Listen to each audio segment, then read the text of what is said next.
Sir నమస్కారం sir. నమస్తే అండి.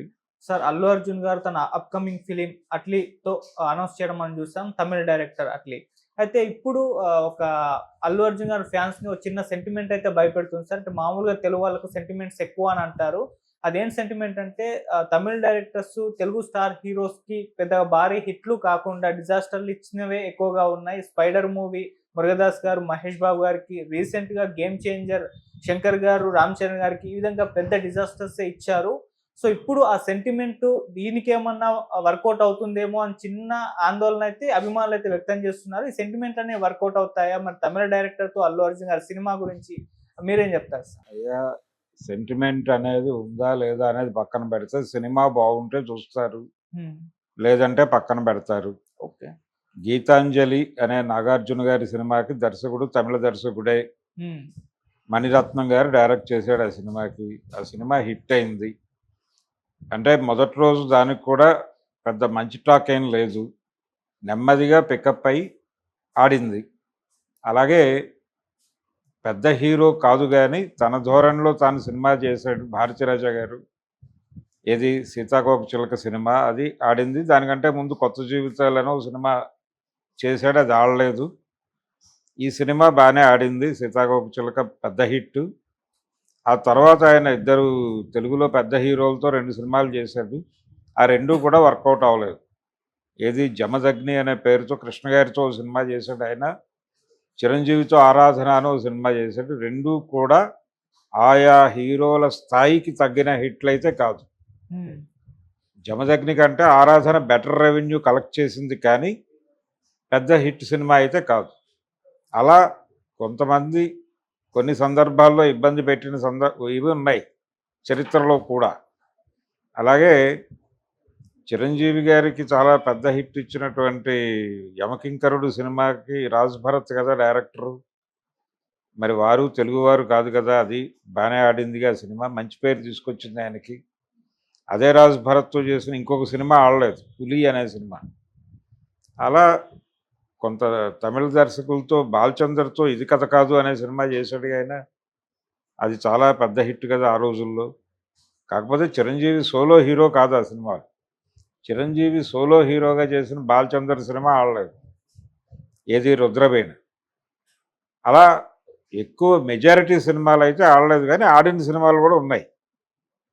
అలాగే తమిళ డైరెక్టర్ భీమ్ సింగ్ గారు తెలుగులో డైరెక్ట్ చేసిన సినిమాలు కూడా బాగానే ఆడాయిగా, ఎన్టీఆర్తో ఆయన చేసిన సినిమాలు.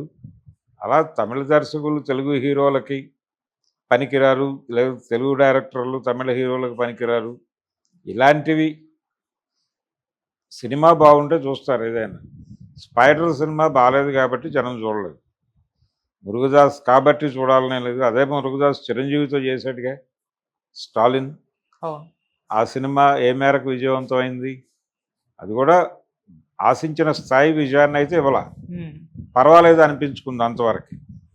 అలాంటి అంటే ఇక్కడ చాలామంది చెప్పే మాట ఏంటంటే దీనికి రీజను తెలుగు నేటివిటీకి, తెలుగు ఆడియన్స్ని పట్టుకునేటువంటి కొన్ని మార్పులు చేసుకుంటేనే వర్కౌట్ అవుతుంది.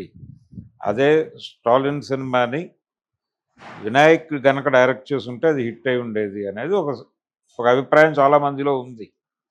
అలాగే పాత రోజుల్లో వి. మధుసూదన్ రావు గారు డైరెక్ట్ చేసిన తమిళ సినిమాలు అంటే తమిళ రీమేక్లన్నీ ఇక్కడ హిట్. అది 'రక్త సంబంధం' కావచ్చు, 'గుడిగంటలు' కావచ్చు, ఆయన రీమేక్ సినిమా ఏది చేసినా హిట్ అయ్యేది.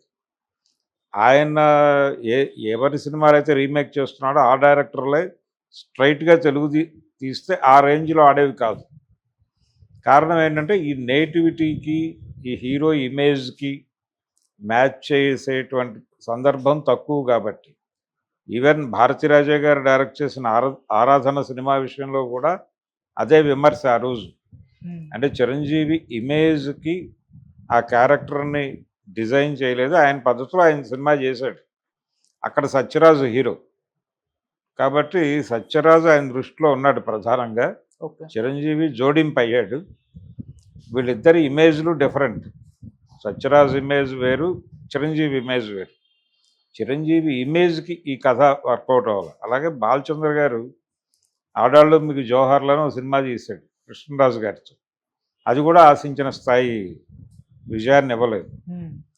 అందుకని మెజారిటీ తమిళ డైరెక్టర్లు తెలుగులో పెద్ద హీరోలతో చేసిన సినిమాలు ఆడలేదు అనే అభిప్రాయం కరెక్టే. దాంతో మనం విభేదించాల్సిన అవసరం లేదు. కానీ ఆడిన సినిమాలు కూడా ఉన్నాయి. ఓకే. ఆడిన సినిమాల కంటే ఆడని సినిమాల సంఖ్య ఎక్కువ. అందుకని సెంటిమెంట్గా అనుకుంటున్నారు. ఈ సెంటిమెంట్ వర్కౌట్ అయిపోయి అట్లీ సినిమా ఏమైపోతుంది అనే భయం ఉండొచ్చు. కానీ ఇది గీతాంజలి కావచ్చు కదా, ఇది జమదగ్నో, ఆరాధనో, లేకపోతే మరో సినిమానో, స్పైడరో, లేకపోతే గేమ్ చేంజరో అవ్వాలనే ఉంది. అది ఇంకేదైనా కావచ్చు కదా. అందుకని అన్ని సందర్భాల్లోనూ అన్ని వాస్తవం అని అనుకోలేం. అలాగే జరుగుతుంది అనుకోలేం. కంటెంట్ బాగుంటే సినిమా చూస్తారు. రెండోది, ఇప్పుడు ఆడియన్స్ పరిస్థితి వేరు, అప్పటి ఆడియన్స్ పరిస్థితి వేరు, ఇప్పటి డైరెక్టర్స్ పర్సెప్షన్ వేరు. గేమ్ చేంజర్ ఫెయిల్ అవడానికి కారణం అది ప్రజెంట్ డే సినారియోలో లేదు. ఆ కథ ఈ జనరేషన్ కథ కాదు. అది దానిలో చాలా గందరగోళాలు ఉన్నాయి. అందువల్ల ఆ సినిమాని పెద్దగా జనాలు చూడలేదు. కానీ కాంటెంపరీ సొసైటీని కనెక్ట్ చేసేటువంటి కథతో మీరు సినిమా తీస్తే ఆడుతుంది. అట్లీ ఇప్పుడు రెండోది, పాన్ ఇండియా సినిమా అన్నప్పుడు ప్రతి ప్రాంతంలోనూ ప్రతి డైరెక్టరు ఆ ప్రాంతం తాలూకా ప్రభావం ఏమిటి, దాన్ని ఎలా మన సినిమాల్లో ఇన్కార్పొరేట్ చేయాలి అనేది స్క్రిప్ట్ దశలోనే కసరత్తు చేస్తున్నారు. ఓకే. అందుకని అట్లీ కూడా ఆ పద్ధతిలోనే. ఇప్పుడు అట్లీ సినిమాలు ఆడినాయి. ఇక్కడ స్ట్రైట్ సినిమా కాకపోయినప్పటికీ షారూఖ్ ఖాన్తో ఆయన చేసిన సినిమా కూడా ఇక్కడ బాగానే చూశారు జనాలు. అందుకని ప్రస్తుతం పాన్ ఇండియా దశలో మనం ఉన్నాం కాబట్టి ఇంతకు ముందులాగా లేదు సినిమా. ఆడియన్స్ కూడా ఇంటర్నెట్ వలన అన్ని చిత్రాలు చూడటంతో వాళ్ళు స్థాయి వేరే రకంగా మారింది.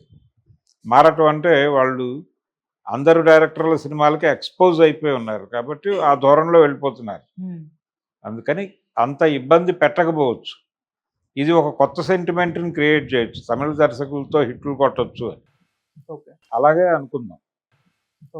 ఇప్పుడు అట్లీ డైరెక్షన్లో అల్లు అర్జున్ చేస్తున్న సినిమా ఏదైతే ఉందో అది ఇప్పటివరకు ఉన్నటువంటి ఈ అపప్రదని పక్కకి నెట్టేసి ఒక సక్సెస్ఫుల్ ట్రాక్ ఏర్పాటు చేస్తుంది అనుకుందాం. సార్, అంటే ఈ సినిమాకి సంబంధించి ఇంకొక ఇంట్రెస్టింగ్ న్యూస్ కూడా చక్కర్లు కొడుతుంది సార్ సోషల్ మీడియాలో. ఈ సినిమా బడ్జెట్ 800 కోట్లు ఉంటుంది అని చెప్పేసి అంటున్నారు. అంటే భారతదేశంలోనే ఇది రెండో అతిపెద్ద సినిమా, మహేష్ బాబు గారు, రాజమౌళి గారి సినిమా బడ్జెట్ తర్వాత ఇదే సినిమా అని అంటున్నారు. మరి ఇది కూడా వరల్డ్ మార్కెట్ ని టార్గెట్ చేస్తున్న సినిమానా, లేకుంటే పాన్ ఇండియా అని అనుకోవచ్చు? ఇప్పుడు ఏ సినిమా అయినా వరల్డ్ మార్కెట్ని టార్గెట్ చేయక తప్పదు. అందుకనే వాళ్ళు అమెరికా వెళ్ళి విఎఫ్ఎక్స్ కంపెనీలతో వాళ్ళతో మాట్లాడుకుని వచ్చింది. ఏ సినిమా అయినా వరల్డ్ మార్కెట్ని టార్గెట్ చేయాలి. టార్గెట్ చేయకపోతే వీళ్ళకి రెమ్యూనరేషన్ ఆ స్థాయిలో గిట్టుబాటు కావు. అందుకనే ఆచి తూచి సినిమాలు చేస్తున్నారు. ఆచి తూచి చేస్తున్న సినిమాల్లోనే ఈ సినిమా కూడా ఉంది. కాబట్టి దీని మీద కొంత కాన్ఫిడెన్స్ ఉంది ప్రపంచానికి. ఆ కాన్ఫిడెన్స్ ఉండడానికి కారణం అదే. అలాగే మనం ఇందాక చాలామంది తమిళ దర్శకుల గురించి మాట్లాడుకున్నాం, కానీ తెలుగులో హిట్లు కొట్టిన తమిళ డైరెక్టర్లు విసు లాంటి వాళ్ళు కూడా ఉన్నారు కదా. విసు తెలుగులో నేరుగా చేసిన సినిమాలు కూడా ఆడినాయి. భాగ్యరాజాకు కూడా తమిళ డబ్బింగ్లు ఆడినాయి, కానీ స్ట్రైట్గా ఆయన చేసిన సినిమా ఆడలేదు. అలాంటి సమస్యలు ఉన్నాయి కొన్ని. కానీ ఇది అలా ఆడుతుందని నేనైతే అనుకోవడం లేదు. మేబీ ఇది చేంజ్ చేయొచ్చు ధోరణి.